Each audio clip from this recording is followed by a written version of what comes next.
Hi everybody, sanibonani, welcome to my channel. Igama lami nguNtando Mdletshe, and on this channel sibuka ama-reality shows ethala eMzansi bese siza la sikhuluma ngawo lama shows, senza ama-reviews, ama-recaps bese siyaphinda futhi sikhuluma nga-any other issues avukayo uma ngabe lama shows sesiwabukile ku-TV.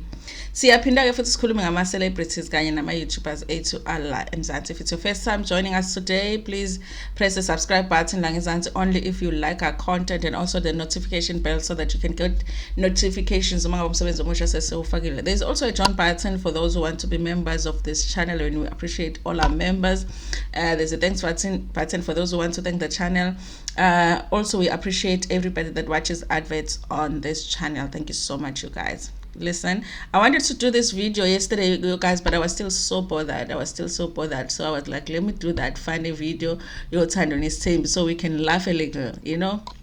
Things get serious here on YouTube, so sometimes we have to make some jokes and, you know, laugh with some people. And I'm glad that some people actually get my sense of humor, because sometimes I'm really joking in these videos and some people will comment like they don't get the fact that I'm actually joking. I'm not being serious. So I'm glad that some people just get it when I'm just making a joke on the video.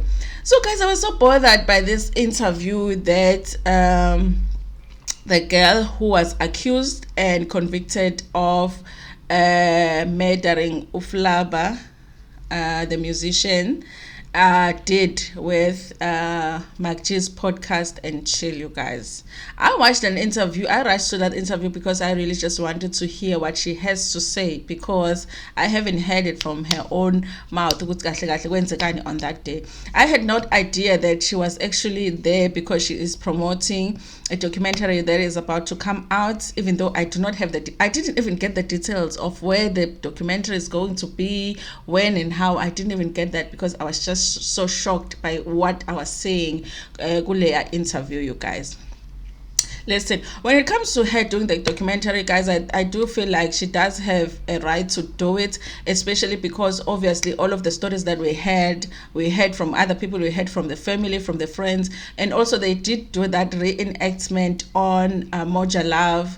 I think a show is called Ufelani, Ufelani, and obviously her side of the story was not told, and if she feels like she needs to tell her side of the story, it's okay, guys. And it's also a form for her to move forward and also to make some money, because at the end of the day, she's coming from prison. She has to move on with her life, you guys. My attitude towards her coming out of prison, you guys, has been that, you know what, we've got a justice system, you know, and when something that is wrong happens to somebody is murdered, we trust that the justice system is going to do what they need to do to make sure that the person responsible for that, they are, you know, punished the way that they're supposed to be punished. And this is one of those situations when that is exactly what happened. She was arrested, there was a trial, she was convicted, she went to prison exactly the time that they said she was going to go to prison. When she qualified for parole, she applied for parole. Everything just happened the way that it's supposed to happen, and then when she was supposed to come out.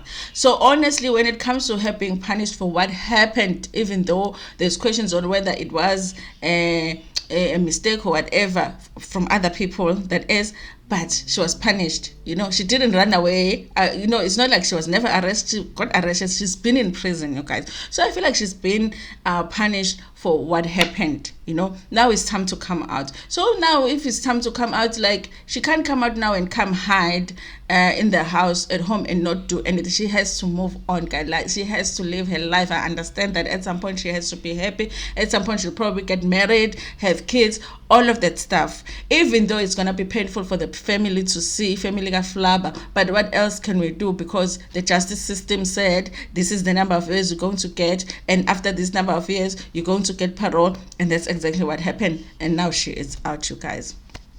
For me, watching so I don't have a problem with the fact that she's out now trying to live her life, and me rushing to watch the interview really was to find out from her what happened, because I thought that's what the interview was about. When I got there, I realized that the interview is actually about her promoting the documentary so that we can watch it. So she's not giving a lot of information about the incident that all of us really want to know about. Okay, one thing that confused me a little bit, but I felt like, okay, I'll wait for the docu to see exactly what happened, was that I thought that what happened was that because their relationship was volatile, they were having a physical altercation, and she was being abused in that situation, and it was a matter of if I don't defend myself right now, I'm gonna be the one to die. I thought it was that situation where a woman is like, if I don't do something, I'm dying today. This is the day that I die. I have to do something. And she got rid of a knife, and that's how the murder happened. But what I'm getting from her is that no, they were just fighting, and they were drunk, and at some point Flabba had a knife, because he was opening the door with a knife, and then at some point the knife ended up in her hand, and by mistake she stabbed Flabba. So it wasn't even the matter of, oh my god, I'm being beaten. It was like she didn't even realize she had stabbed him. That's the thing. But guess this was like that. But guys, I don't know, I was so uncomfortable with how happy she was talking about this incident, like how she was just laughing about it, how she was laughing, they were making jokes about it, and I'm like, I don't know, guys, it just made me uncomfortable. Because guys, at the end of the day, somebody's child did lose their life that day.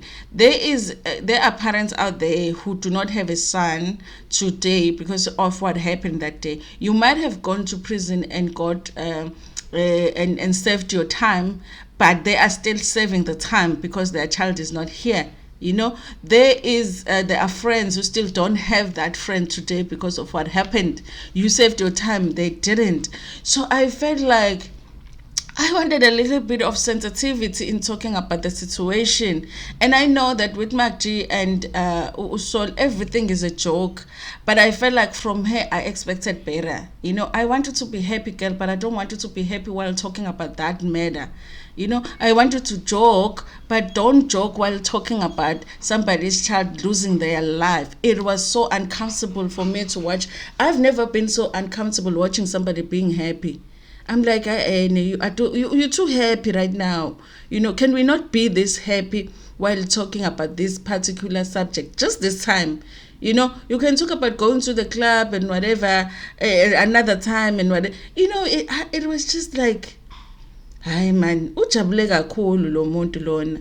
And I do commend her for coming out and trying to do things so that she can move on with her life. But when she's discussing that particular incident, I just wish that she would be a little bit more sensitive towards it. At the end of the day, somebody still died that day. And the fact that you went to prison and came back doesn't mean that they also came back to life. They are still not here.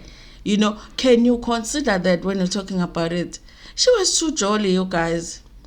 For me, that is. She was. They're laughing at the joke. She was just happy and looked happy.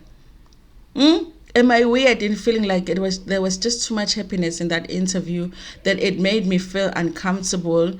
And of course, I still want to see her story, but I just feel like maybe we're going to get more of that, and it's going to upset the people even more than the interview did. I don't want to lie, it did upset me.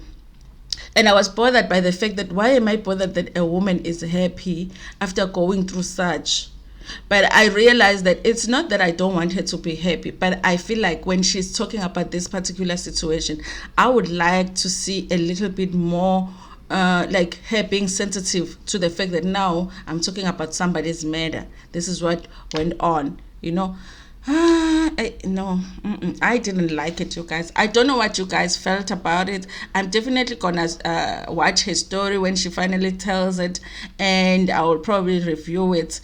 But if it's going to be like this, I guess it's just going to be just as uncomfortable to watch. But yeah, I know she was too happy for me. She was too happy telling that story. Anyway, thank you so much for watching this video. Please like it before Pumegiona. Share it with your friends, with your family, and even with strangers. Ntando kakhulu.